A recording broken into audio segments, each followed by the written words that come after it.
बरसाना में किया राधा रानी ने सच्चा चमत्कार, जो बरसाना के प्रत्येक व्यक्ति ने देखा। हरे कृष्णा, राधे राधे। आ गई हूँ आप सब लोगों के सामने राधा रानी का सच्चा चमत्कार लेकर। मेरी राधा रानी इतनी करुणामयी है, इतनी कृपामयी है कि वो तो साक्षात चमत्कार कर देती हैं। देखो जी, आज का चमत्कार जो मैं आपको सुनाने के लिए जा रही हूँ बहुत पुराना है। पुराने समय की बात है। एक वृद्ध महिला जो लाडली की बड़ी ही सेवा करती थी, हमेशा ही लाडली के मंदिर के बाहर बैठी रहती थी बरसाना में, और राधे राधे का गुणगान करती रहती थी।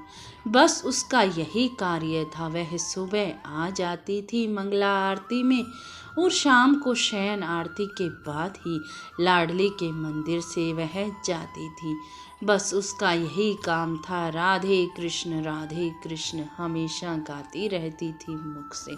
उसका स्वभाव भी बड़ा अच्छा था। वो देखती थी रोज ही औरतें आती हैं मटकियाँ ले लेकर। कोई राधा रानी के लिए छाछ लाती है तो कोई माखन लेकर आती है, कोई दूध लेकर आती है। लेकिन बुजुर्ग महिला बड़ी गरीब थी। वो तो मंदिर के बाहर बैठी रहती थी। कोई 1-2 रुपया दे देता, उसी से गुजारा पानी चल जाता था उसका। अब ना उसके पास मटकी खरीदने के पैसे थे, ना ही राधा रानी को भोग लगाने के पैसे थे। लेकिन उसमें भाव बहुत था। माना जाता है कि भाव के भूखे हैं मेरे कन्हैया और मेरी लाडली तो। लेकिन बुढ़िया का भाव इतना था कि मैं भी अपनी लाडली के लिए कुछ लेके आऊं। सभी औरतें मटकियों में कुछ कुछ लेकर आती हैं, लेकिन मैं क्या लेके आऊं। एक बार बूढ़ी अम्मा के पास बहुत से पैसे इकट्ठा हो गए, और उसने सोचा कि आज एक मटकी खरीद लेती हूँ। वह मटकी की दुकान पर गई और उसने एक सुंदर सी मटकी ले ली। अब बूढ़ी अम्मा के पास जितने पैसे थे वह तो उसने मटकी में खर्च कर दिए। अब लाडली के लिए क्या लेके जाए। वो खाली मटकी लेकर ही पहुंच गई लाडली के मंदिर, और बैठ गई लाडली के मंदिर के बाहर, और राधे राधे का गुणगान करने लगी। सब पूछने लगे, मैया आज मटकी में क्या लेकर आई है। सब तो दूध दही लेकर आते हैं, तू क्या लेकर आई है। अब बूढ़ी अम्मा सोच विचार में लग गई। क्या बताऊं इन्हें, मेरी तो खाली मटकी है। क्या कहूँ, ऐसा भी नहीं कह सकती, सब बोलेंगे कि खाली मटकी लेकर आ गई। अब बूढ़ी अम्मा के मन में से भाव आया, और उसने कहा कि मैं तो लाडली को शहद का भोग लगाऊंगी। मेरी मटकी तो शहद से भरी हुई है। अब बूढ़ी अम्मा सभी से कहती कि मेरी मटकी शहद से भरी हुई है। अब एक छोटा सा ग्वाला और अपनी मैया के साथ था। उसकी मैया दूध दही देने के लिए आई थी मंदिर में मटकी लेके, और बोला, बूढ़ी अम्मा के पास शहद है तो मैं भी चखूंगा शहद, मैं भी चखूंगा। अब वह बोली, अम्मा तू शहद ले का प्रसाद तो ले आई राधा रानी के लिए। मेरा बेटा बड़ा जिद कर रहा है, तू इसे शहद का प्रसाद दे दे। अब बूढ़ी अम्मा क्या करती बेचारी, ऐसा भी मना नहीं कर सकती थी कि मैं शहद ना दूं, क्योंकि प्रसाद का तो भोग ही लगता है, वो वितरित ही होता है। इसीलिए बूढ़ी अम्मा सोच विचार में लगी, और बूढ़ी अम्मा ने क्या किया, राधा रानी का नाम लेकर, जय जय श्री राधे, अब आप ही कृपा की बरसात करोगी, और एक पत्ता मटके के अंदर दिया, और वह उस बच्चे को दे दिया। तो उस बच्चे ने देखा तो चाट के पत्ते में शहद का स्वाद आ रहा था। बोला, मैया आपका शहद तो बड़ा ही मीठा है, बड़ा ही स्वाद है। बूढ़ी अम्मा ने सोचा कि मैंने तो ना तो शहद डाला ना कुछ डाला, तो मटकी में से शहद कहाँ से आ गया। फिर बूढ़ी अम्मा का राधा रानी पर पूर्ण विश्वास था।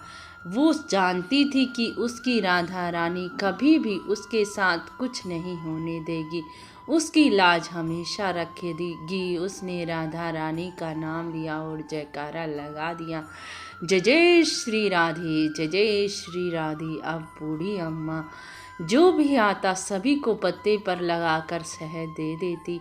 जो भी प्रसाद मांगने आता सभी को शहद का प्रसाद चटाती। बूढ़ी अम्मा का नाम ही पड़ गया था शहद वाली मटकी वाली अम्मा। बस सभी उसको बरसाना धाम में शहद वाली अम्मा कहते थे। अब एक बार चोरों को पता लगा कि इस बूढ़ी अम्मा के पास एक शहद वाली मटकी है जो कभी खाली ही नहीं होती। हम इसकी मटकी को चुरा लेते हैं, ठीक है, और उसमें से जितना भी शहद निकलेगा बेच करके हम पैसे कमा लेंगे। तो उन चोरों ने क्या किया, रात में अम्मा अपनी कुटिया में सो गई और चोर मटकी उठाकर ले गए। अब चोरों ने जैसे ही मटकी में हाथ दिया तो वहाँ से बहुत ही सारी मधुमक्खियाँ निकलने लग गई और चोरों को काट के खा लिया। अब चोरों को विश्वास नहीं हो रहा था। बूढ़ी अम्मा जब हाथ देती थी तो शहद निकलता था, हमने हाथ दिए तो केवल मधुमक्खियाँ ही निकली। यही था राधा रानी का साक्षात चमत्कार।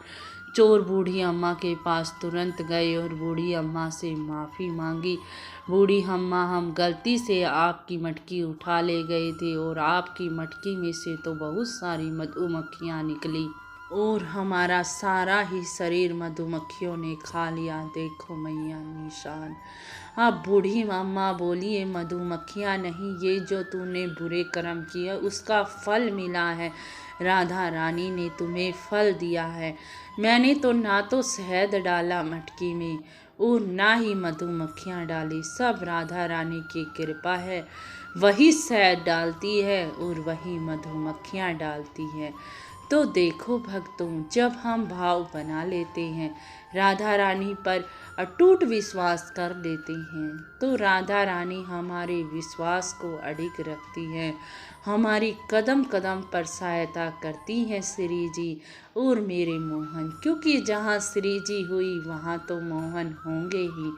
मोहन भी राधा रानी का नाम लेते हैं। तो सभी भक्तों से मेरी यही हाथ जोड़ के प्रार्थना है कि आप भी श्री राधे राधे जपो और प्रसन्न मंगल रहो। जय जय श्री राधे। जोर से जयकारा लगा देना एक बार। अगर चमत्कार पसंद आया हो तो लाइक शेयर और कमेंट में राधे राधे लिखना ना भूलना जी। राधे राधे राधे राधे।